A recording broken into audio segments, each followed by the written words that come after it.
Welcome back to A Clock in the Journal. Tonight, we step into a quiet office. Ledgers closed, ink drying, and a man gone. A trusted clerk vanishes with his employer's money. No farewell, no explanation, only suspicion left behind. To the world, the matter is simple. A theft, a coward's escape, case closed. But Martin Hewitt does not trust simple answers. He listens to what is not said. He studies what others overlook. The pause between figures, the silence in a room. In this investigation, nothing is loud. No gunshots, no chases, only patience, and the steady tightening of truth. There were several of the larger London banks and insurance offices from which Hewitt held a sort of general retainer as detective advisor, in fulfillment of which he was regularly consulted as to the measures to be taken in different cases of fraud, forgery, theft, and so forth, which it might be the misfortune of the particular firms to encounter. The more important and intricate of these cases were placed in his hands entirely, with separate commissions in the usual way. One of the most important companies of the sort was the General Guarantee Society, an insurance corporation which, among other risks, took those of the integrity of secretaries, clerks, and cashiers. In the case of a cash box elopement on the part of any person guaranteed by the society, the directors were naturally anxious for a speedy capture of the culprit, and more especially of the booty, before too much of it was spent, in order to lighten the claim upon their funds, and in work of this sort Hewitt was at times engaged, either in general advice and direction, or in the actual pursuit of the plunder and the plunderer. Arriving at his office a little later than usual one morning, Hewitt found an urgent message awaiting him from the General Guarantee Society, requesting his attention to a robbery which had taken place on the previous day. He had gleaned some hint of the case from the morning paper, wherein appeared a short paragraph which ran thus: "Serious bank robbery. In the course of yesterday, a clerk employed by Messrs. Little, Neal, and Little, the well-known bankers, disappeared, having in his possession a large sum of money, the property of his employers, a sum reported to be rather over £15,000. It would seem that he had been entrusted to collect the money in his capacity of walk clerk from various other banks and trading concerns during the morning, but failed to return at the usual time. A large number of the notes which he received had been cashed at the Bank of England before suspicion was aroused. We understand that Detective Inspector Plummer of Scotland Yard has the case in hand. The clerk, whose name was Charles William Laker, had, it appeared from the message, been guaranteed in the usual way by the General Guarantee Society, and Hewitt's presence at the office was at once desired in order that steps might quickly be taken for the man's apprehension and in the recovery, at any rate, of as much of the booty as possible. A smart hansom brought Hewitt to Threadneedle Street in a bare quarter of an hour, and there a few minutes' talk with the manager, Mr. Leicester, put him in possession of the main facts of the case, which appeared to be simple. Charles William Laker was 25 years of age, and had been in the employ of Messrs. Little, Neal, and Little for something more than 7 years, since he left school, in fact, and until the previous day there had been nothing in his conduct to complain of. His duties as walk clerk consisted in making a certain round, beginning at about 10:30 each morning. There were a certain number of the more important banks between which and Messrs. Little, Neal and Little there were daily transactions, and a few smaller semi-private banks and merchant firms acting as financial agents with whom there was business intercourse of less importance and regularity. And each of these, as necessary, he visited in turn, collecting cash due on bills and other instruments of a like nature. He carried a wallet, fastened securely to his person by a chain, and this wallet contained the bills and the cash. Usually at the end of his round, when all his bills had been converted into cash, the wallet held very large sums. His work and responsibilities, in fine, were those common to walk clerks in all banks. On the day of the robbery he had started out as usual, possibly a little earlier than was customary, and the bills and other securities in his possession represented considerably more than £15,000.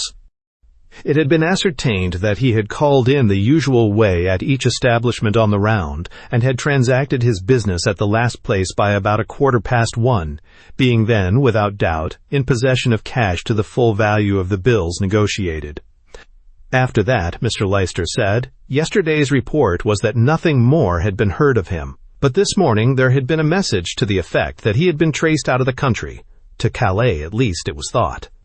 The directors of the society wished Hewitt to take the case in hand personally and at once, with a view of recovering what was possible from the plunder by way of salvage, also, of course, of finding Laker, for it is an important moral gain to guarantee societies as an example if a thief is caught and punished. Therefore Hewitt and Mr. Leicester, as soon as might be, made for Messrs. Little, Neal and Little's, that the investigation might be begun. The bank premises were quite near, in Leadenhall Street. Having arrived there, Hewitt and Mr. Leicester made their way to the firm's private rooms. As they were passing an outer waiting room, Hewitt noticed two women. One, the elder, in widow's weeds, was sitting with her head bowed in her hand over a small writing table. Her face was not visible, but her whole attitude was that of a person overcome with unbearable grief, and she sobbed quietly. The other was a young woman of 22 or 23. Her thick black veil revealed no more than that her features were small and regular, and that her face was pale and drawn. She stood with a hand on the elder woman's shoulder, and she quickly turned her head away as the two men entered. Mr. Neal, one of the partners, received them in his own room. "Good morning, Mr. Hewitt," he said, when Mr. Leicester had introduced the detective. "This is a serious business. Very. I think I am sorrier for Laker himself than for anybody else, ourselves included. Or, at any rate, I am sorrier for his mother. She is waiting now to see Mr. Little as soon as he arrives. Mr. Little has known the family for a long time. Miss Shaw is with her too, poor girl. She is a governess, or something of that sort, and I believe she and Laker were engaged to be married. It's all very sad. Inspector Plummer, I understand," Hewitt remarked, "has the affair in hand on behalf of the police?" "Yes," Mr. Neal replied. "In fact, he's here now, going through the contents of Laker's desk, and so forth. He thinks it possible Laker may have had accomplices. Will you see him?" "Presently. Inspector Plummer and I are old friends. We met last, I think, in the case of the Stanway cameo some months ago. But, first, will you tell me how long Laker has been a walk clerk?" "Barely 4 months, although he has been with us altogether 7 years. He was promoted to the walk soon after the beginning of the year. Do you know anything of his habits, what he used to do in his spare time, and so forth?" "Not a great deal. He went in for boating, I believe, though I have heard it whispered that he had 1 or 2 more expensive tastes." "Expensive, that is, for a young man in his position," Mr. Neal explained, with a dignified wave of the hand that he peculiarly affected. He was a stout old gentleman, and the gesture suited him. "You have had no reason to suspect him of dishonesty before, I take it?" "Oh, no. He made a wrong return once, I believe, that went for some time undetected. But it turned out, after all, to be a clerical error, a mere clerical error." "Do you know anything of his associates out of the office?" "No. How should I? I believe Inspector Plummer has been making inquiries as to that, however, of the other clerks. Here he is, by the by, I expect. Come in!" It was Plummer who had knocked, and he came in at Mr. Neal's call. He was a middle-sized, small-eyed, impenetrable-looking man, as yet of no great reputation in the force. Some of my readers may remember his connection with that case, so long a public mystery that I have elsewhere fully set forth and explained under the title of The Stanway Cameo Mystery. Plummer carried his billycock hat in one hand and a few papers in the other. He gave Hewitt good morning, placed his hat on a chair, and spread the papers on the table. "There's not a great deal here," he said, "but one thing's plain. Laker had been betting. See here, and here, and here." He took a few letters from the bundle in his hand, 2 letters from a bookmaker about settling, wonder he trusted a clerk, several telegrams from tipsters, and a letter from some friend, only signed by initials, asking Laker to put a sovereign on a horse for the friend with his own. I'll keep these, I think. It may be worthwhile to see that friend, if we can find him. Ah, we often find it's betting, don't we, Mr. Hewitt? Meanwhile, there's no news from France yet. You are sure that is where he is gone? Asked Hewitt. Well, I'll tell you what we've done as yet. First, of course, I went round to all the banks. There was nothing to be got from that. The cashiers all knew him by sight, and one was a personal friend of his. He had called as usual, said nothing in particular, cashed his bills in the ordinary way, and finished up at the Eastern Consolidated Bank at about 1:15. So far there was nothing whatever, but I had started 2 or 3 men meanwhile making inquiries at the railway stations, and so on. I had scarcely left the Eastern Consolidated when one of them came after me with news. He had tried Palmer's tourist office, although that seemed an unlikely place, and there struck the track. Had he been there? Not only had he been there, but he had taken a tourist ticket for France. It was quite a smart move, in a way. You see, it was the sort of ticket that lets you do pretty well what you like. You have the choice of 2 or 3 different routes to begin with, and you can break your journey where you please and make all sorts of variations. So that a man with a ticket like that and a few hours' start could twist about on some remote branch route and strike off in another direction altogether with a new ticket from some out-of-the-way place, while we were carefully sorting out and inquiring along the different routes he might have taken.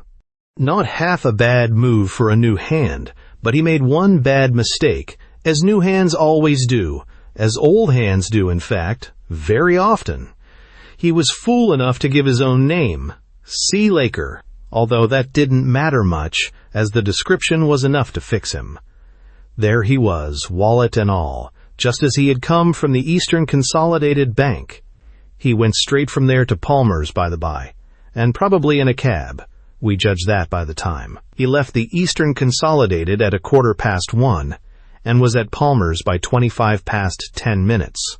The clerk at Palmer's remembered the time because he was anxious to get out to his lunch, and kept looking at the clock, expecting another clerk in to relieve him. Laker didn't take much in the way of luggage, I fancy. We inquired carefully at the stations and got the porters to remember the passengers for whom they had been carrying luggage, but none appeared to have had any dealings with our man. That, of course, is as one would expect. He'd take as little as possible with him and buy what he wanted on the way or when he'd reached his hiding place. Of course, I wired to Calais. It was a Dover to Calais route ticket, and sent a couple of smart men off by the 8:15 mail from Charing Cross. I expect we shall hear from them in the course of the day. I am being kept in London in view of something expected at headquarters, or I should have been off myself. That is all, then, up to the present? Have you anything else in view? That, all I've absolutely ascertained at present. As for what I'm going to do, a slight smile curled Plummer's lip. Well, I shall see. I've a thing or two in my mind. Hewitt smiled slightly himself. He recognized Plummer's touch of professional jealousy. Very well, he said, rising. I'll make an inquiry or two for myself at once. Perhaps, Mr. Neal, you'll allow one of your clerks to show me the banks in their regular order at which Laker called yesterday. I think I'll begin at the beginning. Mr. Neal offered to place at Hewitt's disposal anything or anybody the bank contained, and the conference broke up. As Hewitt, with the clerk, came through the room separating Mr. Neal's sanctum from the outer office, Lai fancied he saw the 2 veiled women leaving by a side door. The first bank was quite close to Neal and Little's. There the cashier who had dealt with Laker the day before remembered nothing in particular about the interview. Many other walk clerks had called during the morning, as they did every morning, and the only circumstances of the visit that he could say anything definite about were those recorded in figures in the books. He did not know Laker's name till Plummer had mentioned it in making inquiries on the previous afternoon. As far as he could remember, Laker behaved much as usual, though really he did not notice much. He looked chiefly at the bills. He described Laker in a way that corresponded with the photograph that Hewitt had borrowed from the bank. A young man with a brown mustache and ordinary-looking, fairly regular face, dressing much as other clerks dressed, tall hat, black cutaway coat, and so on. The numbers of the notes handed over had already been given to Inspector Plummer, and these Hewitt did not trouble about. The next bank was in Cornhill, and here the cashier was a personal friend of Laker's, at any rate, an acquaintance, and he remembered a little more. Laker's manner had been quite as usual, he said. Certainly he did not seem preoccupied or excited in his manner. He spoke for a moment or two of being on the river on Sunday and so on, and left in his usual way. "Can you remember everything he said?" Hewitt asked. "If you can tell me, I should like to know exactly what he did," and said to the smallest particular. "Well, he saw me a little distance off. I was behind there, at one of the desks, and raised his hand to me and said, 'How do you do?' I came across and took his bills and dealt with them in the usual way. He had a new umbrella lying on the counter, rather a handsome umbrella, and I made a remark about the handle. He took it up to show me and told me it was a present he had just received from a friend.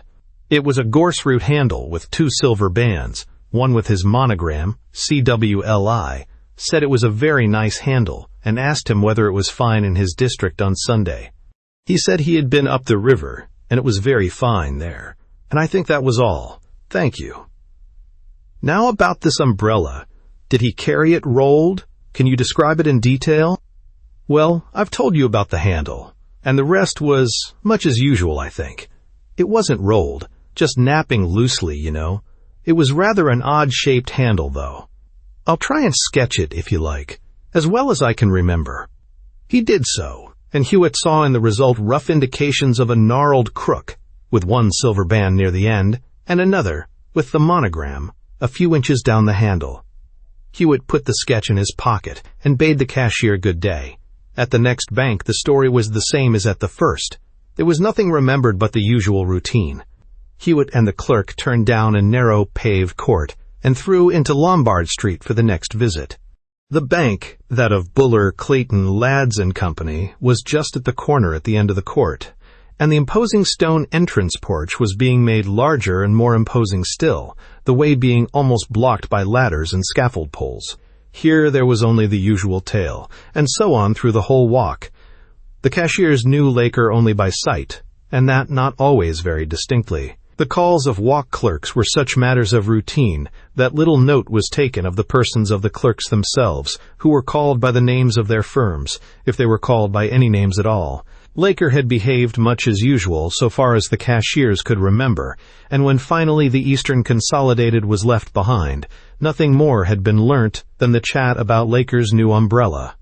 Hewitt had taken leave of Mr. Neal's clerk and was stepping into a hansom when he noticed a veiled woman in widow's weeds hailing another hansom a little way behind. He recognized the figure again and said to the driver, "Drive fast to Palmer's tourist office, but keep your eye on that cab behind, and tell me presently if it is following us." The cabman drove off, and after passing 1 or 2 turnings, opened the lid above Hewitt's head and said, "That there other keb is a follerin'. Us, sir, and keepin' about even distance all along." "All right. That's what I wanted to know. Palmer's now." At Palmer's, the clerk who had attended to Laker remembered him very well and described him. He also remembered the wallet, and thought he remembered the umbrella, was practically sure of it, in fact, upon reflection. He had no record of the name given, but remembered it distinctly to be Laker. As a matter of fact, names were never asked in such a transaction, but in this case Laker appeared to be ignorant of the usual procedure, as well as in a great hurry, and asked for the ticket and gave his name all in one breath, probably assuming that the name would be required. Hewitt got back to his cab and started for Charing Cross.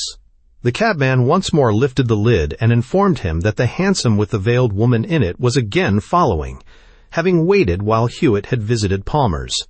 At Charing Cross, Hewitt discharged his cab and walked straight to the Lost Property Office. The man in charge knew him very well, for his business had carried him there frequently before. "I fancy an umbrella was lost in the station yesterday," Hewitt said. It was a new umbrella, silk, with a gnarled gorse-root handle and 2 silver bands, something like this sketch. There was a monogram on the lower band. CWL were the letters. "Has it been brought here?" "There was 2 or 3 yesterday," the man said. "Let's see." He took the sketch and retired to a corner of his room. "Oh, yes. Here it is, I think.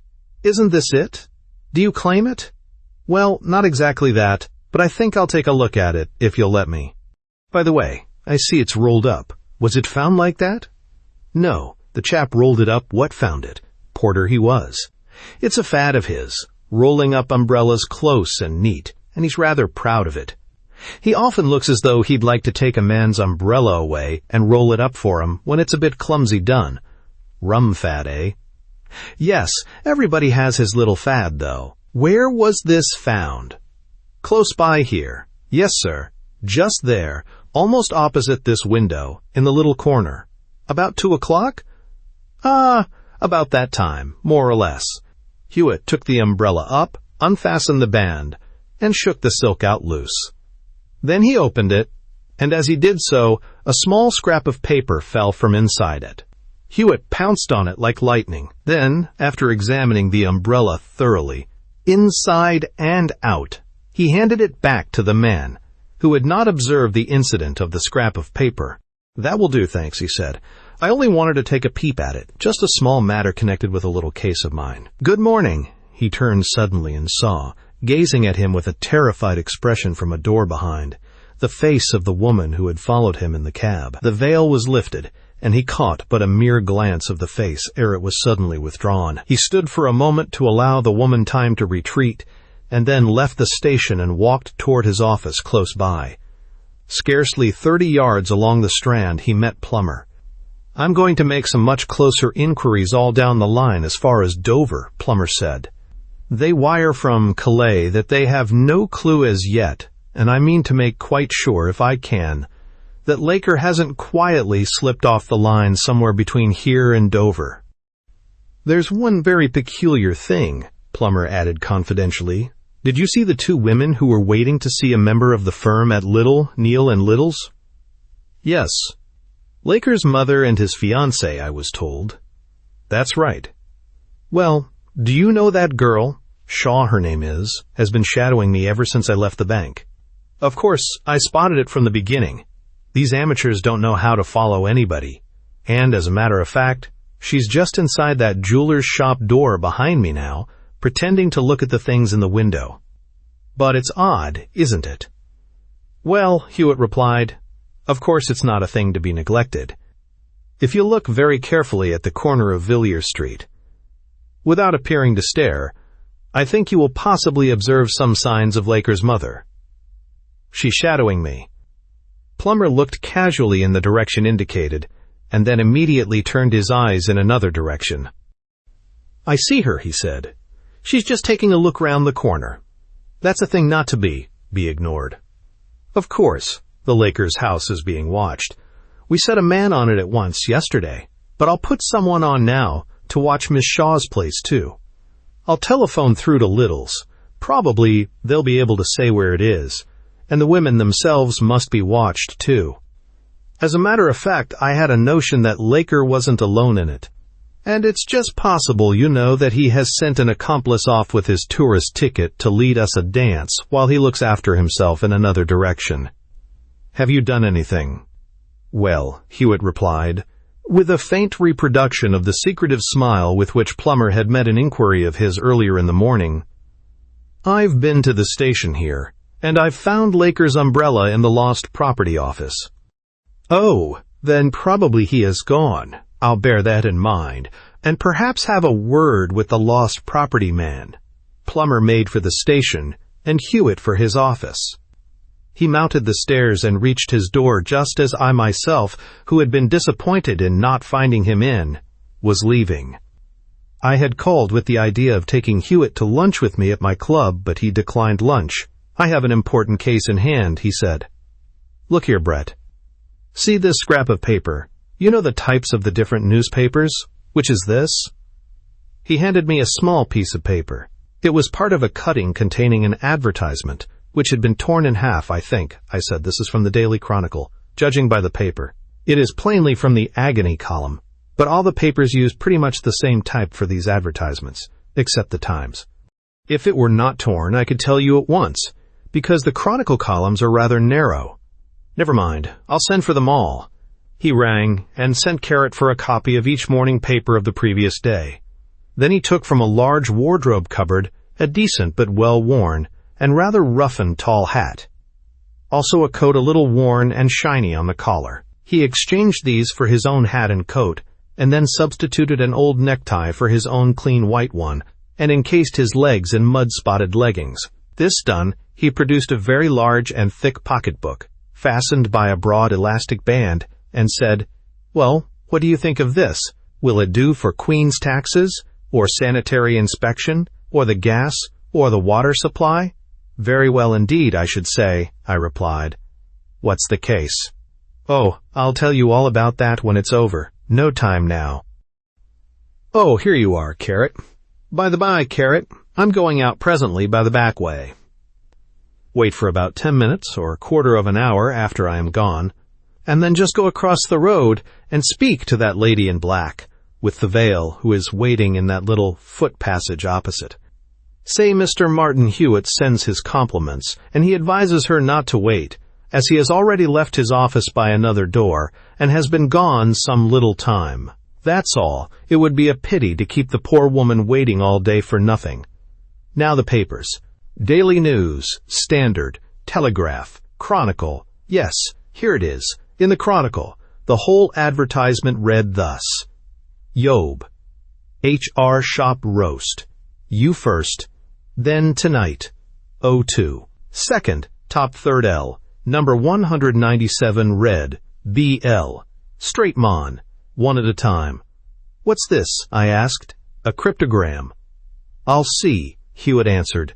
But I won't tell you anything about it till afterwards, so you get your lunch. Carrot, bring the directory. This was all I actually saw of this case myself, and I have written the rest in its proper order from Hewitt's information, as I have written some other cases entirely. To resume at the point where, for the time, I lost sight of the matter. Hewitt left by the back way and stopped an empty cab as it passed.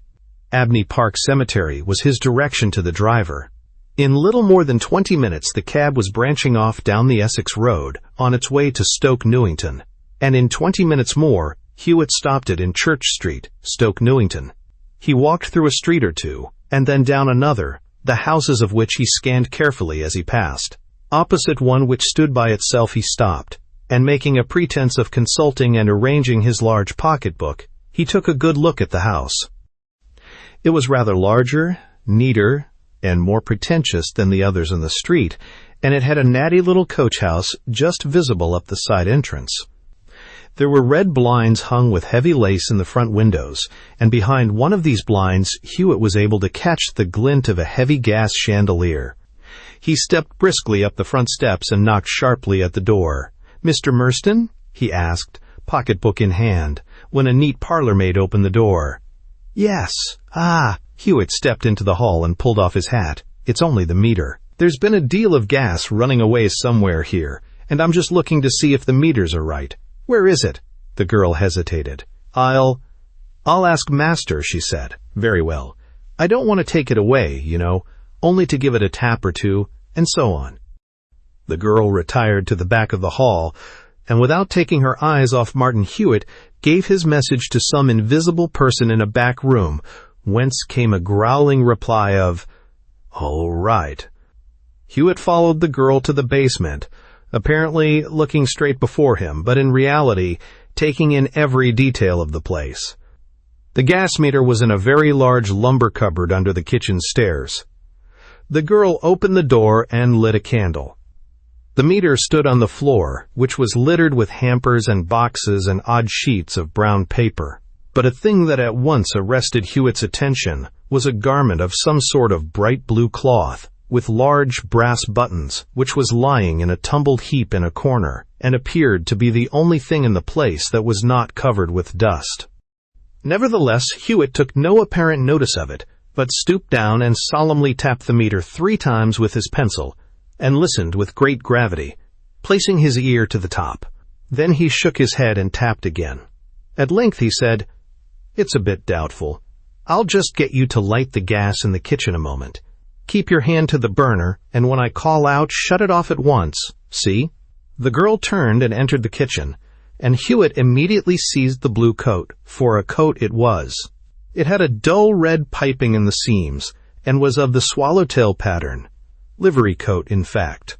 He held it for a moment before him, examining its pattern and color, and then rolled it up and flung it again into the corner. "Right," he called to the servant. "Shut off." The girl emerged from the kitchen as he left the cupboard. "Well," she asked, "are you satisfied now?" "Quite satisfied, thank you," Hewitt replied. "Is it all right?" she continued, jerking her hand toward the cupboard. "Well, no, it isn't. There's something wrong there, and I'm glad I came. You can tell Mr. Morrison, if you like, that I expect his gas bill will be a good deal less next quarter." And there was a suspicion of a chuckle in Hewitt's voice as he crossed the hall to leave.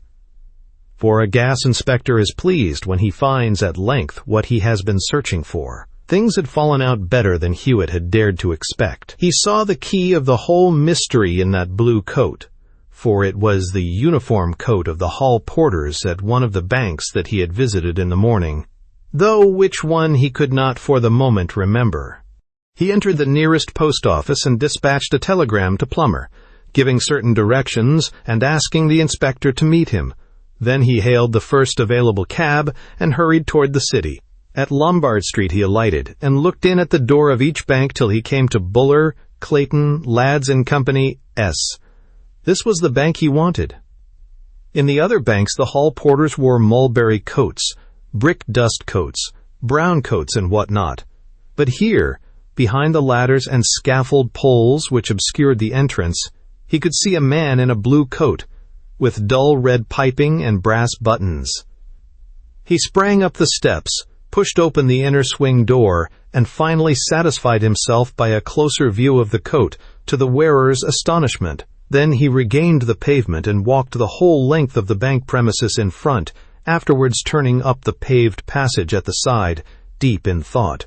The bank had no windows or doors on the side next the court, and the two adjoining houses were old and supported in place by wooden shores. Both were empty, and a great board announced that tenders would be received in a month's time for the purchase of the old materials of which they were constructed, also that some part of the site would be let on a long building lease. Hewitt looked up at the grimy fronts of the old buildings. The windows were crusted thick with dirt, all except the bottom window of the house nearer the bank, which was fairly clean and seemed to have been quite lately washed. The door, too, of this house was cleaner than that of the other, though the paint was worn. Hewitt reached and fingered a hook driven into the left-hand doorpost about 6 feet from the ground. It was new, and not at all rusted. Also, a tiny splinter had been displaced when the hook was driven in, and clean wood showed at the spot. Having observed these things, Hewitt stepped back and read at the bottom of the big board the name, Windsor and Weeks, Surveyors and Auctioneers, Abchurch Lane. Then he stepped into Lombard Street. 2 hansoms pulled up near the post office, and out of the first stepped Inspector Plummer and another man. This man and the 2 who alighted from the second hansom were unmistakably plain-clothes constables. Their air, gait, and boots proclaimed it. "What's all this?"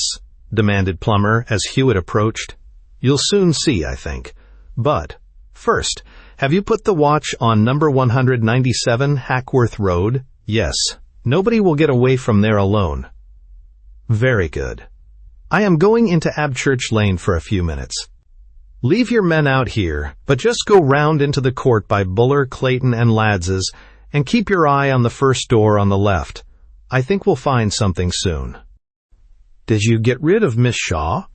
"No, she's behind now, and Mrs. Laker's with her. They met in the Strand, and came after us in another cab." "Rare fun, eh? They think we're pretty green." "It's quite handy, too. So long as they keep behind me, it saves all trouble of watching them." And Inspector Plummer chuckled and winked. "Very good. You don't mind keeping your eye on that door, do you? I'll be back very soon." And with that, Hewitt turned off into Abchurch Lane. At Windsor and Weeks's information was not difficult to obtain. The houses were destined to come down very shortly, but a week or so ago an office and a cellar in one of them was let temporarily to a Mr. Westley. He brought no references. Indeed, as he paid a fortnight's rent in advance, he was not asked for any, considering the circumstances of the case. He was opening a London branch for a large firm of cider merchants, he said, and just wanted a rough office and a cool cellar to store samples in for a few weeks till the permanent premises were ready. There was another key, and no doubt the premises might be entered if there were any special need for such a course. Martin Hewitt gave such excellent reasons that Windsor & Weeks's managing clerk immediately produced the key and accompanied Hewitt to the spot. "I think you'd better have your men handy," Hewitt remarked to Plummer when they reached the door, and a whistle quickly brought the men over. The key was inserted in the lock and turned, but the door would not open. The bolt was fastened at the bottom. Hewitt stooped and looked under the door. "It's a drop bolt," he said. "Probably the man who left last let it fall loose, and then banged the door so that it fell into its place. I must try my best with a wire or a piece of string." A wire was brought, and with some maneuvering Hewitt contrived to pass it round the bolt and lift it little by little, steadying it with the blade of a pocket knife. When at length the bolt was raised out of the hole, the knife blade was slipped under it, and the door swung open. They entered. The door of the little office just inside stood open, but in the office there was nothing, except a board a couple of feet long in a corner.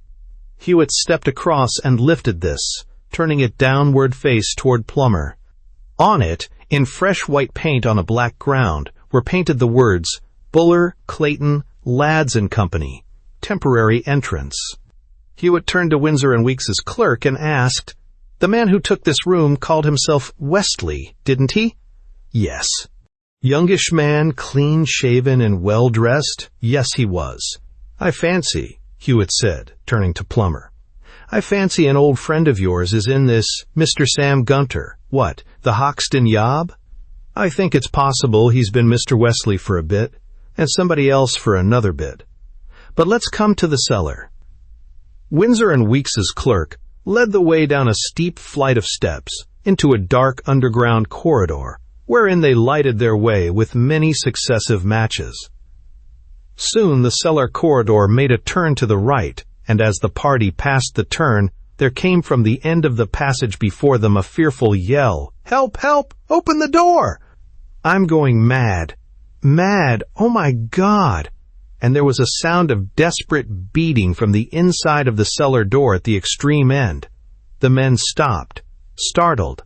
"Come," said Hewitt. "More matches?" And he rushed to the door. It was fastened with a bar and padlock. "Let me out, for God's sake!" came the voice, sick and hoarse, from the inside. "Let me out!" "All right," Hewitt shouted. "We have come for you. Wait a moment." The voice sank into a sort of sobbing croon, and Hewitt tried several keys from his own bunch on the padlock. None fitted. He drew from his pocket the wire he had used for the bolt of the front door, straightened it out, and made a sharp bend at the end.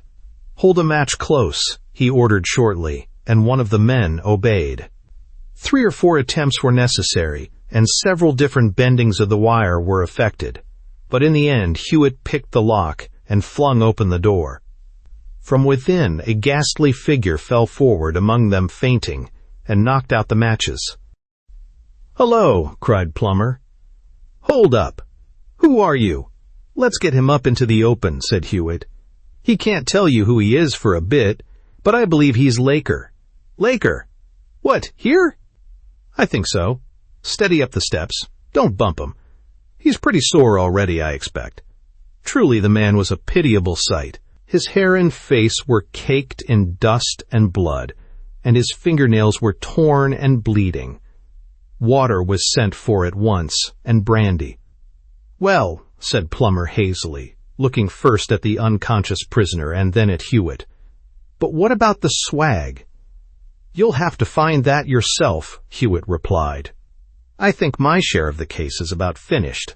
I only act for the Guarantee Society, you know, and if Laker's proved innocent—" "Innocent? How?" "Well, this is what took place, as near as I can figure it. You'd better undo his collar, I think, this to the men. What I believe has happened is this. There has been a very clever and carefully prepared conspiracy here, And Laker has not been the criminal, but the victim. Been robbed himself, you mean? But how? Where? Yesterday morning, before he had been to more than 3 banks. Here, in fact. But then, how? You're all wrong. We know he made the whole round and did all the collection. And then Palmer's office and all. And the umbrella. Why? The man lay still unconscious. Don't raise his head, Hewitt said. And one of you had best fetch a doctor. He's had a terrible shock. Then turning to Plummer, he went on. As to how they managed the job, I'll tell you what I think. First, it struck some very clever person that a deal of money might be got by robbing a walk clerk from a bank. This clever person was one of a clever gang of thieves, perhaps the Hoxton Row gang, as I think I hinted. Now you know quite as well as I do that such a gang will spend any amount of time over a job that promises a big haul, and that for such a job they can always command the necessary capital. There are many most respectable persons living in good style in the suburbs whose chief business lies in financing such ventures and taking the chief share of the proceeds. Well, this is their plan, carefully and intelligently carried out. They watch Laker, observe the round he takes and his habits. They find that there is only one of the clerks with whom he does business that he is much acquainted with, and that this clerk is in a bank which is commonly second in Laker's round. The sharpest man among them, and I don't think there's a man in London could do this as well as young Sam Gunter, studies Laker's dress and habits, just as an actor studies a character. They take this office and cellar, as we have seen, because it is next door to a bank whose front entrance is being altered, a fact which Laker must know from his daily visits. The smart man, Gunter, let us say, and I have other reasons for believing it to be he, makes up precisely like Laker, false mustache, dress, and everything, and waits here with the rest of the gang. One of the gang is dressed in a blue coat with brass buttons, like a hall porter in Buller's Bank. Do you see? Yes, I think so. It's pretty clear now. A Confederate watches at the top of the court, and the moment Laker turns in from Cornhill, having already been, mind, at the only bank where he was so well known that the disguised thief would not have passed muster, as soon as he turns in from Cornhill, I say, a signal is given, and that board, pointing to that with the white letters, is hung on the hook in the doorpost. The sham porter stands beside it, and as Laker approaches says, "This way in, sir, this morning.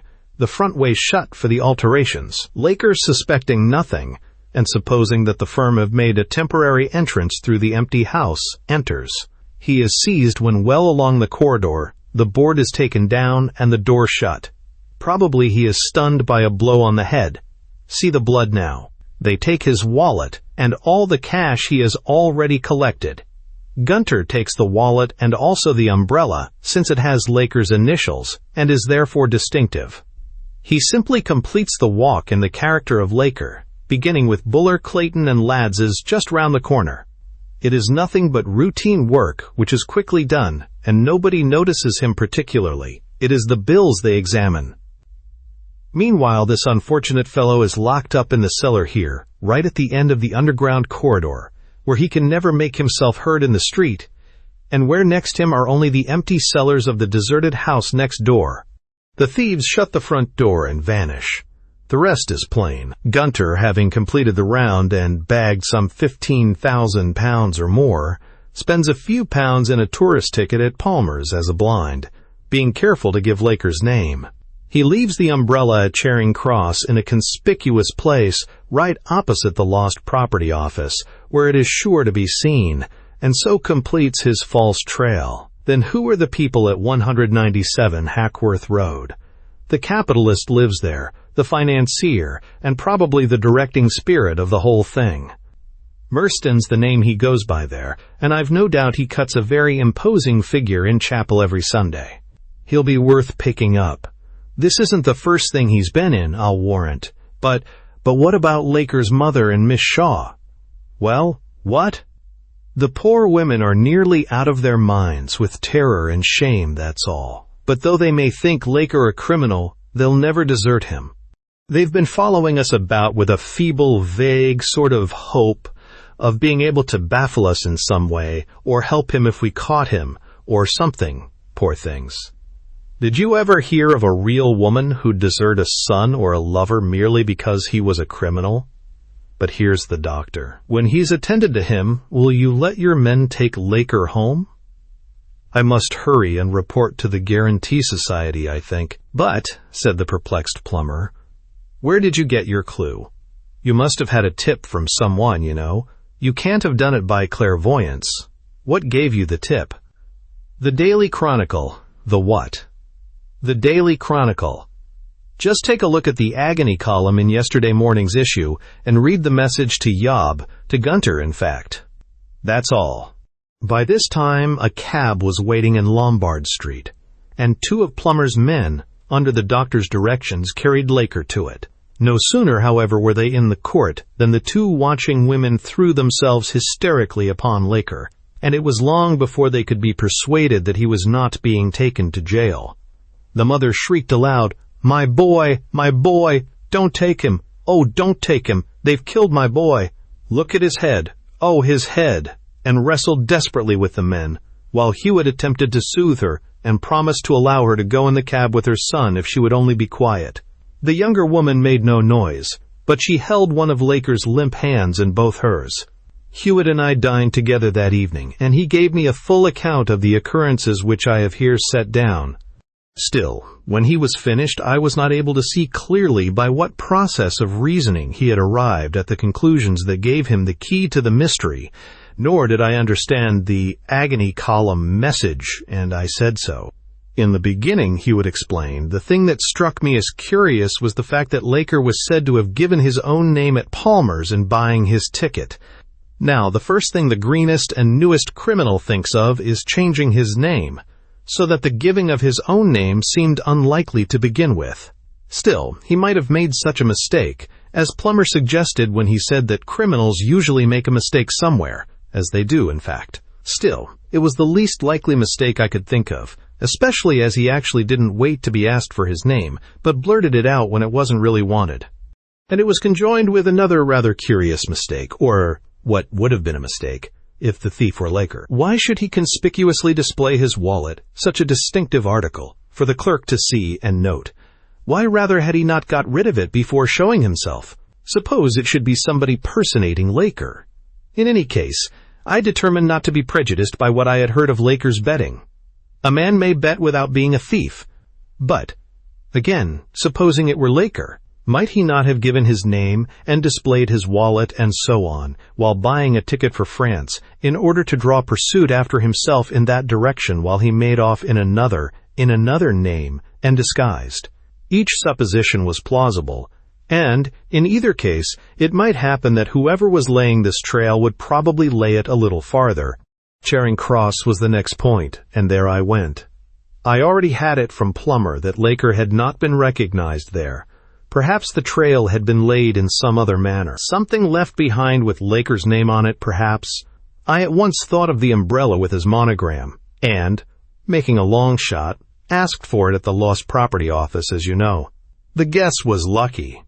In the umbrella, as you know, I found the scrap of paper.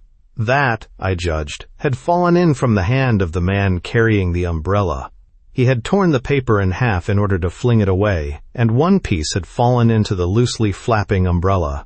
It is a thing that will often happen with an omnibus ticket, as you may have noticed. Also, it was proved that the umbrella was unrolled when found, and rolled immediately after. So here was a piece of paper dropped by the person who had brought the umbrella to Charing Cross and left it. I got the whole advertisement, as you remember, and I studied it. Job is backslang for boy, and is often used in nicknames to denote a young, smooth-faced thief. Gunter, the man I suspect, as a matter of fact, is known as the Hoxton Job.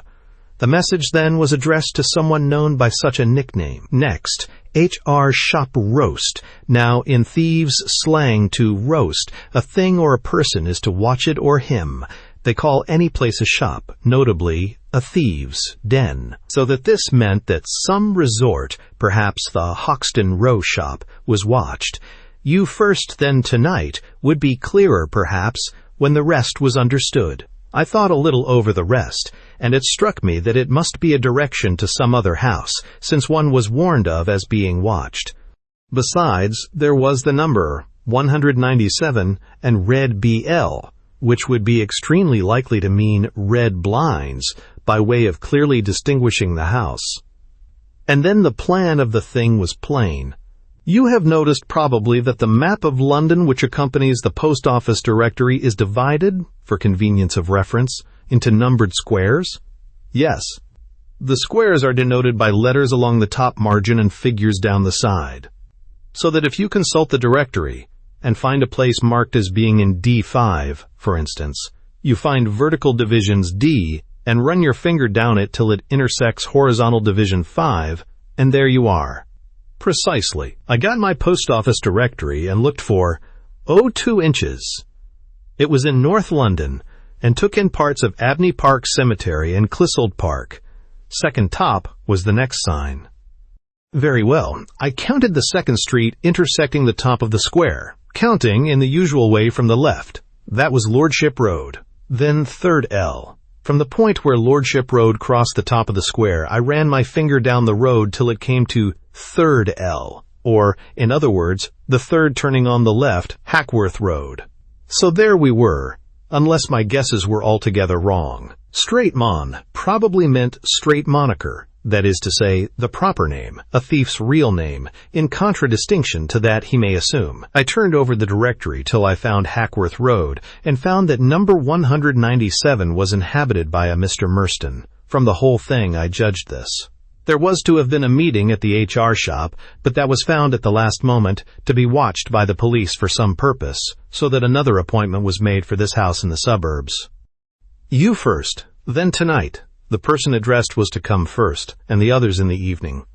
They were to ask for the householder's straight moniker, Mr. Merston, and they were to come one at a time. Now then, what was this? What theory would fit it? Suppose this were a robbery, directed from afar by the advertiser. Suppose, on the day before the robbery, it was found that the place fixed for division of spoils were watched. Suppose that the principal thereupon advertised, as had already been agreed in case of emergency, in these terms. The principal in the actual robbery, the yob addressed, was to go first with the booty. The others were to come after, one at a time. Anyway, the thing was good enough to follow a little further, and I determined to try number 197 Hackworth Road. I have told you what I found there, and how it opened my eyes. I went, of course, merely on chance, to see what I might chance to see. But luck favored, and I happened on that coat, brought back, rolled up, on the evening after the robbery, doubtless by the thief who had used it, and flung carelessly into the handiest cupboard. That was this gang's mistake. Well, I congratulate you, I said. I hope they'll catch the rascals. I rather think they will, now they know where to look. They can scarcely miss Merston anyway. There has been very little to go upon in this case, but I stuck to the thread, however slight, and it brought me through. The rest of the case, of course, is Plummer's. It was a peculiarity of my commission that I could equally well fulfill it by catching the man with all the plunder, or by proving him innocent. Having done the latter, my work was at an end, but I left it where Plummer will be able to finish the job handsomely. Plummer did. Sam Gunter, Merston, and one accomplice were taken. The first and last were well known to the police and were identified by Laker. Merston, as Hewitt had suspected, had kept the lion's share for himself, so that altogether, with what was recovered from him and the other two, nearly £11,000 was saved for Messrs. Little, Neal, and Little. Merston, when taken, was in the act of packing up to take a holiday abroad, and there cash his notes, which were found, neatly packed in separate thousands, in his portmanteau. As Hewitt had predicted, his gas bill was considerably less next quarter. For less than halfway through it he began a term in jail.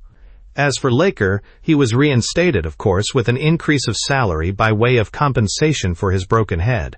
He had passed a terrible 26 hours in the cellar, unfed and unheard. Several times he had become insensible, and again he had thrown himself madly against the door, shouting and tearing at it, till he fell back exhausted, with broken nails and bleeding fingers. For some hours before the arrival of his rescuers, he had been sitting in a sort of stupor, from which he was suddenly aroused by the sound of voices and footsteps. He was in bed for a week and required a rest of a month in addition before he could resume his duties. Then he was quietly lectured by Mr. Neal as to betting, and, I believe, dropped that practice in consequence. I am told that he is at the counter now, a considerable promotion.